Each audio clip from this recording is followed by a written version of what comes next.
पाठशाला चैनल में आप सबका स्वागत है। आज हम करेंगे रस। साहित्य में रस का शाब्दिक अर्थ होता है आनंद। किसी काव्य को पढ़ने से या सुनने से या देखने से जिस आनंद की अनुभूति होती है उसे रस कहा जाता है। जैसे हास्य रस की कविता को पढ़कर या सुनकर हंसी आ जाना, या किसी वीरतापूर्ण कविता को पढ़कर या सुनकर मन में वीरता का, साहस का या उत्साह का भाव संचार हो जाना। वास्तव में वही काव्य है जिसको पढ़ने सुनने से किसी न किसी रस की प्राप्ति हो। इसीलिए संस्कृत में कहा गया है वाक्यम रसात्मकम काव्यम, अर्थात रस युक्त वाक्य ही काव्य है। जिस प्रकार भोजन रस के बिना नीरस है, औषधि रस के बिना निष्प्राण है, उसी प्रकार साहित्य भी रस के बिना निरानंद है। रस को काव्य की आत्मा और प्राण माना जाता है। आचार्य भरत मुनि ने नाट्य शास्त्र में रस को इस प्रकार से व्याख्यात किया है। विभावनुभाव व्याभिचारी संयोगात रस निष्पत्ति, अर्थात विभाव, अनुभाव और व्याभिचारी भावों के संयोग से रस की निष्पत्ति होती है। रस के 4 अंग माने गए हैं: स्थायी भाव, विभाव, अनुभाव, संचारी या व्याभिचारी भाव।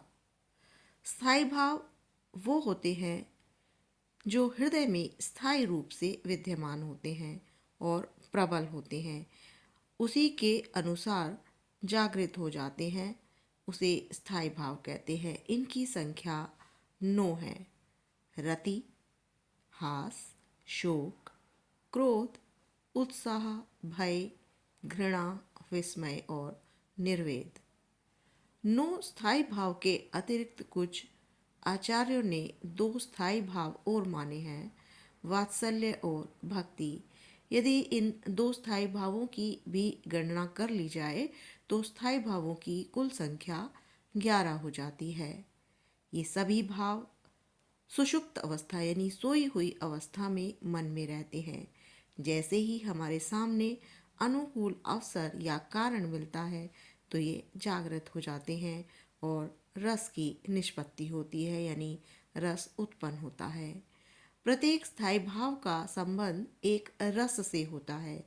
जैसे रति श्रृंगार रस, घृणा विभत्स रस, हास हास्य रस, विस्मय अद्भुत रस, शोक करुण रस, निर्वेद शांत रस, क्रोध रौद्र रस, वात्सल्य या वत्सल वात्सल्य रस, उत्साह वीर रस, देव रति यानी ईश्वर प्रेम में भक्ति रस और भय में भयानक रस।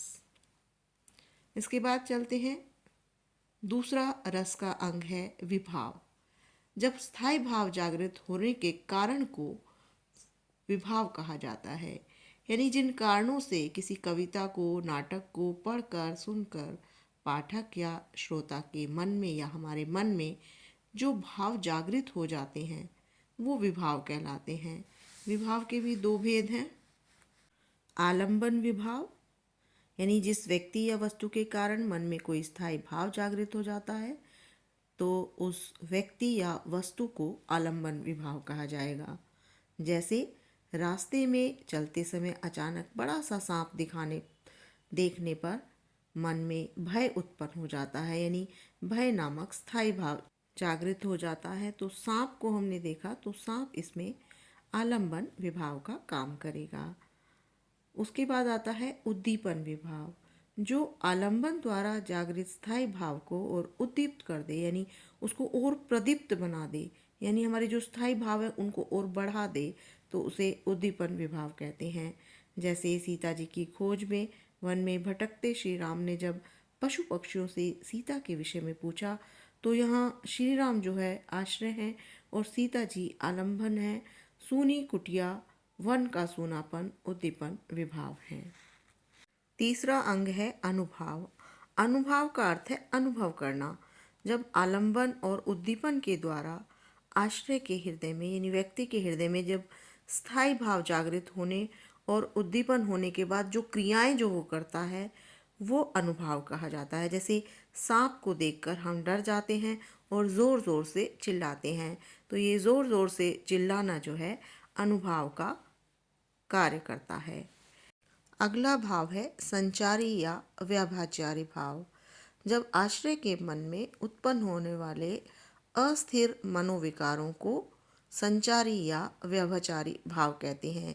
संचारी भाव यानी संचार कर रहे हैं, अपना काम करके वो फिर से स्थायी भाव में विलीन हो जाते हैं, ये संचरण करते हैं, इसीलिए इन्हें संचारी भाव कहते हैं। संचरण यानी आते जाते रहते हैं, स्थायी भावों को पुष्ट करके ये स्वयं समाप्त हो जाते हैं। इनकी संख्या 33 मानी गई है। आज की इस वीडियो में हमने रस की परिभाषा, रस के अंग पढ़े। अगली वीडियो में हम रस के प्रकार पढ़ेंगे, रस के भेद पढ़ेंगे। मिलते हैं अगली वीडियो में। चैनल सब्सक्राइब नहीं किया है तो चैनल को सब्सक्राइब कर लें। मिलते हैं अगली वीडियो में।